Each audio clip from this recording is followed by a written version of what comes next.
Sweet. Tawag nito Sweet. Dahil si Chin Chin. Chin Chin. Chin. Minyan na rin si Chin Chin, si Sweet, dili pa. Mga flower girl din ako sa kasal. Tagmay ko na sila. Kanya pa, basi maingong na ikaw rin may asawa din. Ako hindi na ng mga elder, ang inyong pastor, bagpong haon sa bikirin. Bakit si Mana di kasal, nipis pang dugda na rin. Ito ang asawa, pati daw na akong misis, di ba man? May nasa likod. Di tayo nasa likod, kaya naman may anak na kusog kayo magdagan. Kusog kayo magdagan, sige ko gunahon na, di manikaliwat na, sweeto ba yung usa ko, mahilumon rin yung usa ko. Gusto ko ako mo? Ang panahon ng mga pilosit, taro pag ito diya. Wow! Kung magkasaan ako sa gawas. Ay, nag-video ko doon. Anyway, si Sweet,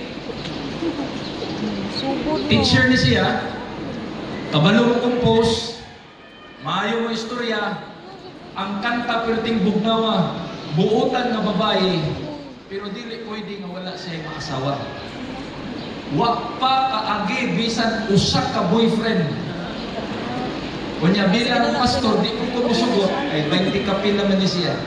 Di ko kumusugot, ako itambagan na mga naka lapaw na 30. So karon sa tagabiliran, magiton ta mo. Kung gusto gid mo ni Sweet, usa lang gyud akong kriteria. Kanang tinud-an na gyud. Way binuangay ba?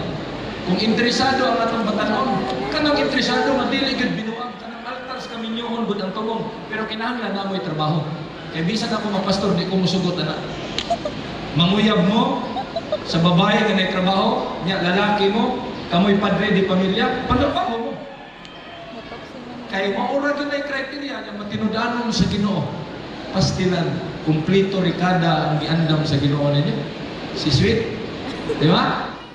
Kanya itong oras kay alas 10:39, akong giingnan ang usapod ka singer, ito man sila na, nindot yung tingog, ito nga, mo na yung mga produkto po dres biliran.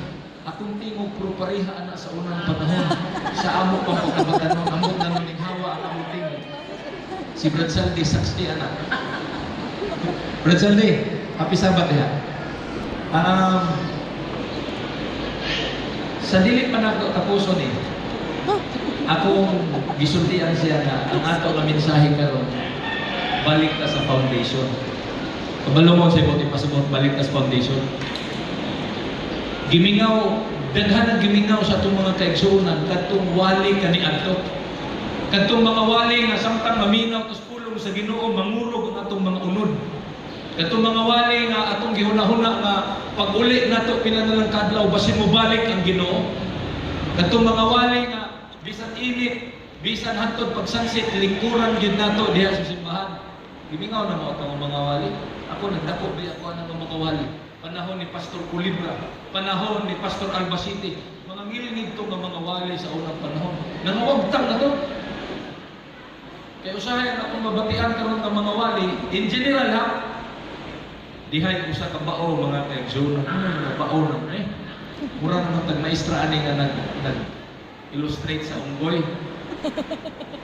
Dili paniwali mo ng kaigsunan, ako palang ipangablihan tungod kay gusto kong adilasir na family. Mukanta o usa ka kanta sa di pa kumusulti.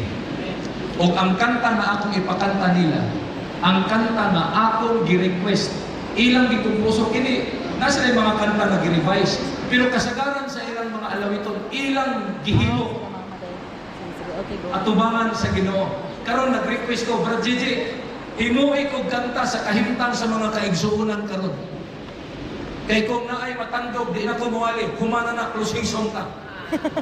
Akong gihangyo si Brad Gigi, murag ka mo magdoon upat o sila rin? Dili, sila rin doon. Sila rin doon. Ang uluhan sa alawiton, pasigusto na. Naata sa kahimtang, nga nangalagad kas Ginoo, mapasigusto na. Kung ganahan ka mo simba, ganahan ka mo simba. Kung di punta ganahan mo simba, way magbuot na to. Tinood din. Kung ganahan ka mo partisipar sa buhay, partisipar ka. Pero di na ganahan mo partisipar ka, way magbuot na to. Kisa mong pastor na magbuot na to, petisyonan na to. Nakata sa kahintang ay nana. Kung worship, di worship. Kung dili mo, dili. Pirti na kong hinumdumas panahon ni Brad William. Kinsa may naapadali buhay ko ang mga backslide. Miyerkules, mga absent kami sa eskwelahan, mabitang wala ko ka maunor sa high school. Tungod ani nga ito mga pilusip. Wow! Pilusip na kong ibasol na nuwa ko maunor. Mami, na akong asawa ko. Asosisyon, 5 ka Miyerkules. Naa na may mga absent kami kay maghulat mis bas na Israel. Dito na, maghulat mis ni Angkelsa, maghulat mis bas sa Israel. Kaya ang pinakaunang muabot na ilipin church signal, yung lumaga, nalisod pa ng church signal, pang itawag ka yan tunguna, di maghulat may mga absent eh. Yung ingo naman mo pastor, sige lang kay palangit mining ato. Kung nakawagin ko na unod, ibasod na ako sa atong mga opisyal sa una. Kanya, nawala na nakaroon. Kaya ultimo gani adlaw na Sabado, pero pinatong kulahi ang abot. Wala na na. Kuya Noel, gipauban ko ng mga baktas may gikan rin padung sa masagaw sa may abot may tubig no, masagungsong lusod may padung sa tubig no. Baktas may padung sa cross country ba? Lilo ang kaibigan cross country na ba padung sa Kapinyahan. Giuban ko baktas ani. Di ako ka experience na nagampo si Kuya Noel. Gihinaglan ka ng sulat. Di ko sa usap yun. Grabe ni. Di ako nagdako izon.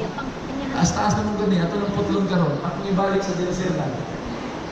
Ang kanta na naguluhan, pasigusto lang. Kung medyo natandog ka, ala, hinuktukay na istoryahin ang Ginoo. Pangayo ipasaylo. And then musunod ang atong pagpaminaw sa pulong sa Ginoo.